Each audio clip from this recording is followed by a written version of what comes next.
and I call the honourable member for Richmond. Thank you, Deputy Speaker. And the Albanese Labor government's comprehensive housing legislation package is so important. And the reason it is because safe, secure and affordable housing is central to the dignity of every person in this country. And we all know how Australians are struggling across the nation when it comes to housing.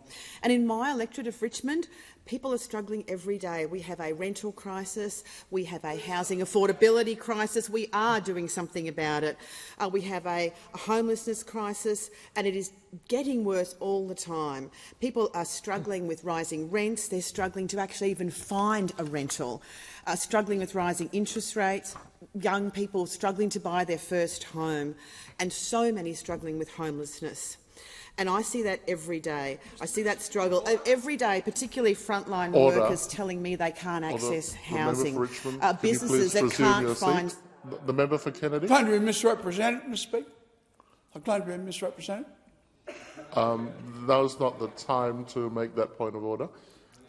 I call the member for Richmond in continuation.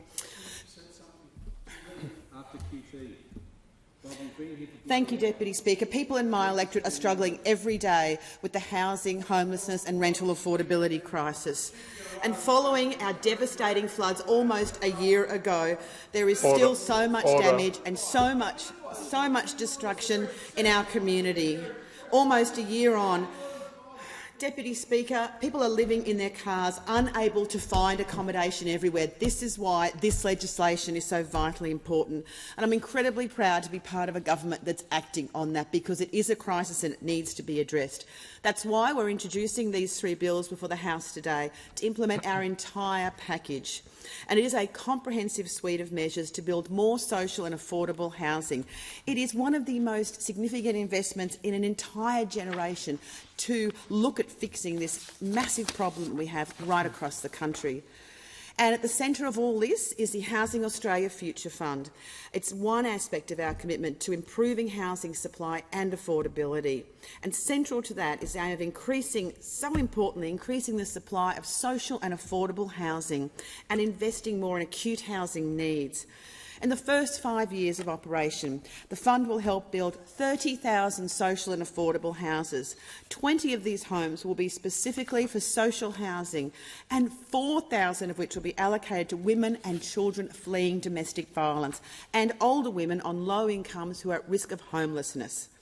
Also, the additional 10,000 homes will be for affordable housing, so vitally important, ones that are accessible to our frontline workers as police and teachers and cleaners, all those people who work so hard during the pandemic. Our frontline workers need to access housing.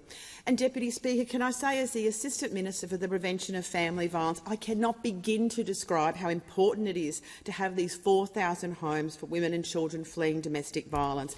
This is incredibly urgent and indeed life-saving to have that. And we know that domestic and family violence is one of the main reasons, of course, that women and children have to leave their home. And between 2020 and 2021, 42% of all clients who presented to a specialist homelessness service reported they were escaping family and domestic violence. And this makes domestic and family violence the most common reason given for homelessness. That's why we need those 4,000 homes to provide that long-term housing.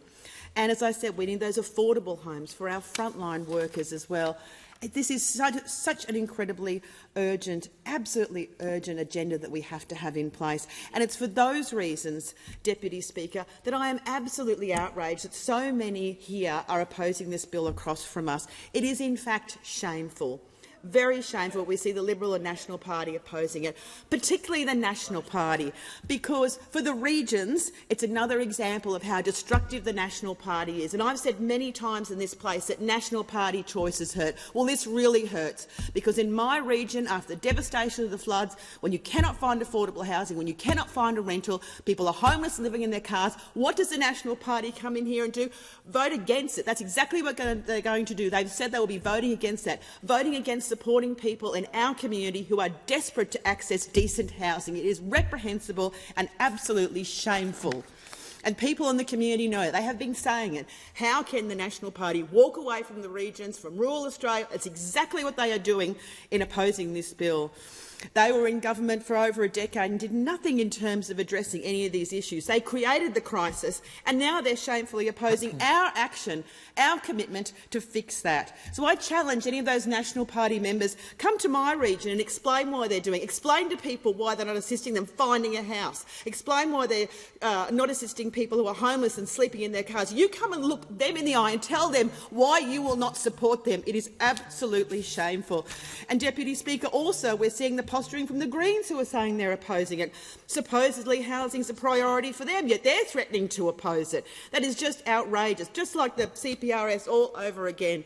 They need to rethink this, and they need to support what we are doing to ensure that people can find affordable and accessible housing. This is desperate, this is urgent, and I encourage all members to rethink this and support our bills. People need to find decent housing. It is an absolute human right to ensure they have dignity and access to housing. And, Deputy Speaker, I commend all of these. I very proudly commend all of these bills to the House.